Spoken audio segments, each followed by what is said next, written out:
नमस्कार दोस्तों, महत्वपूर्ण अनुच्छेदों का यह दूसरा भाग है।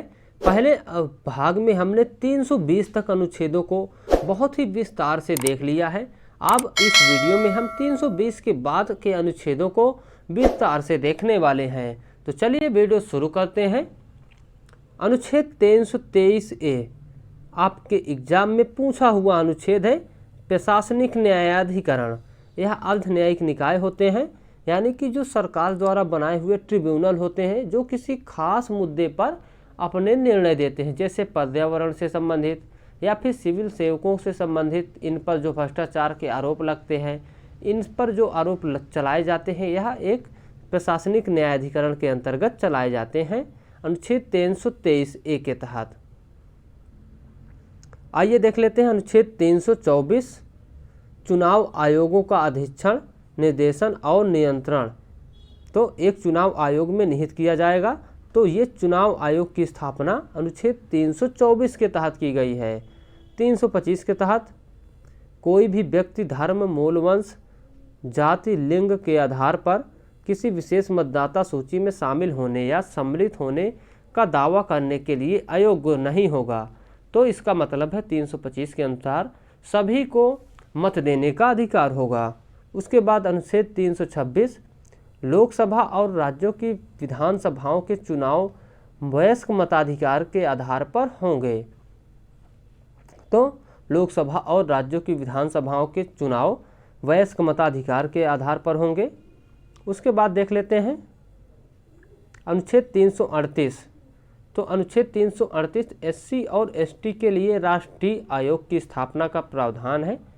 उसके बाद अनुच्छेद 340, व अब वर्तमान में 338 के कई भाग हो गए हैं। 338A, 338B, याद रखिएगा 338B आ गया है। B का मतलब पिछड़ा वर्ग आयोग। तो इसमें अब 3 आयोगों, SC आयोग, ST आयोग और राष्ट्रीय पिछड़ा वर्ग आयोग की स्थापना कर दी गई है। अनुच्छेद 340, पिछले वर्गों की स्थितियों की जांच के लिए एक आयोग की नियुक्ति की गई है अनुच्छेद 340 के तहत। अगला है अनुच्छेद 343। तो अनुच्छेद 343 में संघ की आधिकारिक भाषाएं क्या होंगी, ये अनुच्छेद 343 के तहत कहा गया है। और अनुच्छेद 345 के तहत किसी राज्य की आधिकारिक भाषाएं क्या होंगी या भाषाएं क्या होंगी, अनुच्छेद 345 के तहत कहा गया है। अगला है अनुच्छेद 348, उच्चतम न्यायालय और उच्च न्यायालयों में प्रयोग की जाने वाली भाषाएं, अनुच्छेद 348। उसके बाद अनुच्छेद 351, हिंदी भाषाओं के विकास हेतु निर्देश। तो अनुच्छेद 351, हिंदी भाषा के विकास हेतु निर्देश। उसके बाद अनुच्छेद 352, आपातकाल की उद्घोषणा, जिसे राष्ट्रीय आपातकाल के नाम से जाना जाता है। तो ये अनुच्छेद 352 के तहत राष्ट्रपति लगा देता है।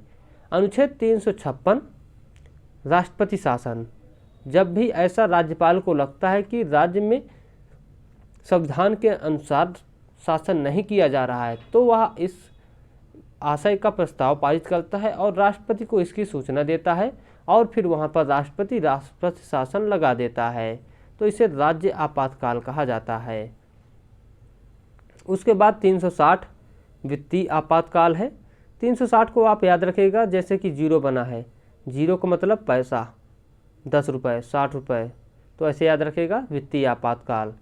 अनुच्छेद 368, यह भाग 20 में है। भाग 20 में 368 है। इसमें संविधान संशोधन करने की संसद की शक्तियां हैं। आइए अगला प्रश्न देख लेते हैं। अब हम महत्वपूर्ण MCQ क्वेश्चन को भी देखेंगे इस वीडियो में। पहला प्रश्न है, भारतीय संविधान के किन अनुच्छेदों में नागरिकता का प्रावधान हुआ है। तो भारतीय संविधान के 5 से 11 अनुच्छेदों में नागरिकता का प्रावधान हुआ है। ऑप्शन ए इसका सही जवाब है। अनुच्छेद 511, 5 से 11 याद रखिएगा, 5, 6, 7, 8, 9, 10, 11 में नागरिकता का प्रावधान हुआ है कि नागरिकता किस प्रकार प्रदान की जाएगी और किस प्रकार से नागरिकों की नागरिकता छीनी भी जा सकती है। तो इस बारे में 5 से 11 में उल्लेख किया गया है। अगला प्रश्न है, भारतीय संविधान के किन अनुच्छेदों में संघ और उसके राज्य क्षेत्र का प्रावधान हुआ है? तो इसका सही जवाब क्या है? किस अनुच्छेदों में संघ और उसके राज्य क्षेत्र का प्रावधान हुआ है? तो अनुच्छेद 1 से 4, ऑप्शन डी इसका सही जवाब है। ऑप्शन डी 1 से 4 में। उसके बाद अगला प्रश्न है, भारतीय संविधान के किन अनुच्छेदों में मूल अधिकारों का प्रावधान हुआ है? तो मूल अधिकारों का प्रावधान भाग 3 में अनुच्छेद 12 से 35 के अंतर्गत हुआ है। उसके बाद अनुच्छेद, भारतीय संविधान के किन अनुच्छेदों में नीति निर्देशक तत्वों का प्रावधान हुआ है? तो भारतीय संविधान के 36 से 51 अनुच्छेदों में। इसका सही जवाब है ऑप्शन सी, 36 से 51 के तहत नीति निर्देशक तत्वों का उल्लेख किया गया है, जिन्हें डीपीएसपी के नाम से भी जानते हैं। आइए बढ़ते हैं अगले प्रश्न की ओर। भारतीय संविधान के किस अनुच्छेद में अस्पृश्यता का उन्मूलन का प्रावधान हुआ है? तो इसका सही जवाब है अनुच्छेद 17, ऑप्शन बी इसका करेक्ट आंसर है। ये कई बार आपके परीक्षाओं में पूछा हुआ है, इसको आप स्टार लगाइएगा। अगला प्रश्न है, भारतीय संविधान के किस अनुच्छेद में उपाधियों का अंत का प्रावधान हुआ है? तो भारतीय संविधान के अनुच्छेद 18 में उपाधियों का अंत का प्रावधान हुआ है, अनुच्छेद 18 में। अगला प्रश्न है, भारतीय संविधान के किस अनुच्छेद में वाक और अभिव्यक्ति की स्वतंत्रता का प्रावधान हुआ है? तो इसका सही जवाब है अनुच्छेद 19, याद रखिएगा ऑप्शन सी इसका सही जवाब है। अनुच्छेद 19 में वाक और अभिव्यक्ति की स्वतंत्रता का प्रावधान हुआ है। आइए बढ़ते हैं अगले प्रश्न की ओर। भारतीय संविधान के किस अनुच्छेद में जीवन जीने के अधिकार का प्रावधान हुआ है? तो इसका सही जवाब क्या है? ऑप्शन ए, अनुच्छेद 21 में। आइए बढ़ते हैं अगले प्रश्न की ओर। भारतीय संविधान के किस अनुच्छेद में 6 से 14 वर्ष के बच्चों को निःशुल्क शिक्षा का प्रावधान किया गया है? तो अनुच्छेद 21 का यह एक मूल अधिकार बन गया है। अब ऑप्शन डी इसका सही जवाब है। आइए बढ़ते हैं अगले प्रश्न की ओर।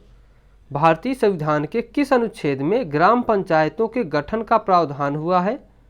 तो ऑप्शन डी इसका सही जवाब है। ये गांधीवादी विचारधारा से प्रेरित है, अनुच्छेद 40 सॉरी, ऑप्शन डी। आइए बढ़ते हैं अगले प्रश्न की ओर। भारतीय संविधान के किस अनुच्छेद में यूसीसी यानी यूनिफॉर्म सिविल कोड, समान नागरिक संहिता का प्रावधान हुआ है? तो ऑप्शन सी इसका सही जवाब है, अनुच्छेद 44। उसके बाद देख लेते हैं, भारतीय संविधान के किस अनुच्छेद में कार्यपालिका और न्यायपालिका का बंटवारा का प्रावधान हुआ है? तो इसका सही जवाब है ऑप्शन बी, 50-50 मैंने याद रखाया था, अनुच्छेद 50 मतलब 2 भागों में बढ़ जाएगा, तो कार्यपालिका और न्यायपालिका का कार्य अलग अलग हो जाएगा। चलिए बढ़ते हैं अगले प्रश्न की ओर। भारतीय संविधान के किस अनुच्छेद में राष्ट्रपति की शपथ का प्रावधान हुआ है? तो इसका सही जवाब है ऑप्शन सी, अनुच्छेद 60 में राष्ट्रपति की शपथ का उल्लेख किया गया है। उसके बाद भारतीय संविधान के किस अनुच्छेद में राष्ट्रपति क्षमादान शक्ति का प्रावधान किया गया है राष्ट्रपति के लिए? तो अनुच्छेद 72 के तहत। तो राष्ट्रपति को क्षमादान की शक्तियाँ अनुच्छेद 72 के तहत मिली हैं। यदि अनुच्छेद 61 है तो राष्ट्रपति पर जो महाभियोग लगाया जाता है, महाभियोग, वो अनुच्छेद 61 के तहत लगाया जाता है। अगला है, भारतीय संविधान के किस अनुच्छेद में संसद का प्रावधान हुआ है? तो भारतीय संविधान के 79वें अनुच्छेद में संसद का प्रावधान हुआ है, अनुच्छेद 79। याद रखिएगा, मैंने ट्रिक बताई थी सरला का मतलब 79, 80 और 81, ये 3 अनुच्छेदों के बारे में बात की गई है।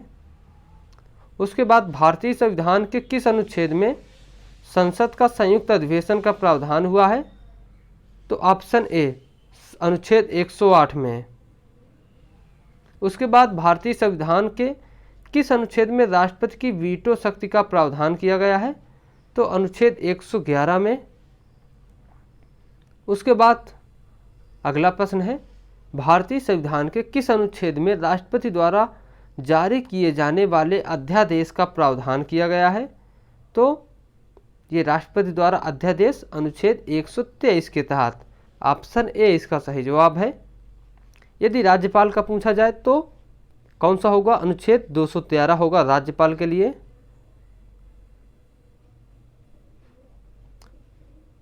आइए बढ़ते हैं अगले प्रश्न की ओर। भारतीय संविधान के किस अनुच्छेद में सुप्रीम कोर्ट का प्रावधान किया गया है? तो अनुच्छेद 124। ऑप्शन बी इसका सही जवाब है।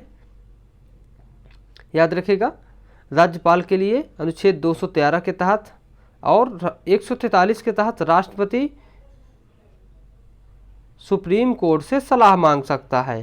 तो ये 143 के तहत ऐसा वर्णन किया गया है। तो दोस्तों आज का वीडियो बस इतना ही। आपको वीडियो कैसा लगा कमेंट में ज़रूर बताइएगा। यदि आपको वीडियो पसंद आया हो तो प्लीज़ हमारे चैनल को लाइक और सब्सक्राइब जरूर कर लीजिए, क्योंकि आप देख सकते हैं हमने कितनी मेहनत से आपके लिए ये सारा कंटेंट तैयार किया है। पहले तो पूरी थ्योरी लिखी है, उसके बाद सारे उनसे प्रश्नों को लिखा है। तो आप इसको ज़रूर एक बार देखिएगा, या बहुत ही आपके लिए इफेक्टिव और लाभदायक क्लास होगी। तो चलिए दोस्तों, मिलते हैं आपसे फिर से नए वीडियो में। तब तक के लिए थैंक यू, बाय।